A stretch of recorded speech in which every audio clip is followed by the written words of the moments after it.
আর এই জন্যই আমি এই মোটুকে পাগল বলি।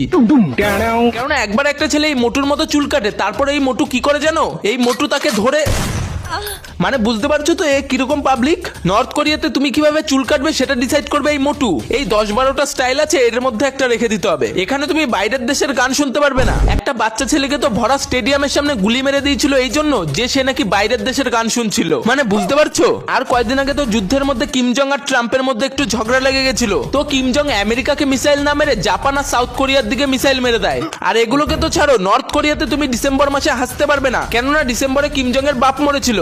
যদি একবার হেসে ফেলো। আর এই জন্যই আমি এই মোটুকে পাগল বলি। কেননা একবার একটা ছেলে এই মোটুর মতো চুল কাটে, তারপরে এই মোটু কি করে জানো, এই মোটু তাকে ধরে, মানে বুঝতে পারছো তো এ কিরকম পাবলিক। নর্থ কোরিয়াতে তুমি কিভাবে চুল কাটবে সেটা ডিসাইড করবে এই মোটু। এই 10-12টা স্টাইল আছে, এর মধ্যে একটা রেখে দিতে হবে। এখানে তুমি বাইরের দেশের গান শুনতে পারবে না। একটা বাচ্চা ছেলেকে তো ভরা স্টেডিয়ামের সামনে গুলি মেরে দিয়েছিল এই জন্য যে সে নাকি বাইরের দেশের গান শুনছিল, মানে বুঝতে পারছো। আর কয়েকদিন আগে তো যুদ্ধের মধ্যে কিম জং আর ট্রাম্পের মধ্যে একটু ঝগড়া লেগে গেছিল, তো কিম জং আমেরিকাকে মিসাইল না মেরে জাপান আর সাউথ কোরিয়ার দিকে মিসাইল মেরে দেয়। আর এগুলোকে তো ছাড়ো, নর্থ কোরিয়াতে তুমি ডিসেম্বর মাসে হাসতে পারবে না, কেননা ডিসেম্বরে কিম জং এর বাপ মরেছিল। যদি একবার হেসে ফেলো।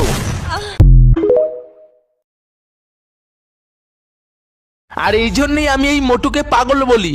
কেননা একবার একটা ছেলে এই মোটুর মতো চুল কাটে, তারপরে এই মোটু কি করে জানো, এই মোটু তাকে ধরে, মানে বুঝতে পারছো তো এ কিরকম পাবলিক। নর্থ কোরিয়াতে তুমি কিভাবে চুল কাটবে সেটা ডিসাইড করবে এই মোটু। এই 10-12টা স্টাইল আছে, এর মধ্যে একটা রেখে দিতে হবে। এখানে তুমি বাইরের দেশের গান শুনতে পারবে না। একটা বাচ্চা ছেলেকে তো ভরা স্টেডিয়ামের সামনে গুলি মেরে দিয়েছিল এই জন্য যে সে নাকি বাইরের দেশের গান শুনছিল, মানে বুঝতে পারছো। আর কয়েকদিন আগে তো যুদ্ধের মধ্যে কিম জং আর ট্রাম্পের মধ্যে একটু ঝগড়া লেগে গেছিল, তো কিম জং আমেরিকাকে মিসাইল না মেরে জাপান আর সাউথ কোরিয়ার দিকে মিসাইল মেরে দেয়। আর এগুলোকে তো ছাড়ো, নর্থ কোরিয়াতে তুমি ডিসেম্বর মাসে হাসতে পারবে না, কেননা ডিসেম্বরে কিম জং এর বাপ মরেছিল।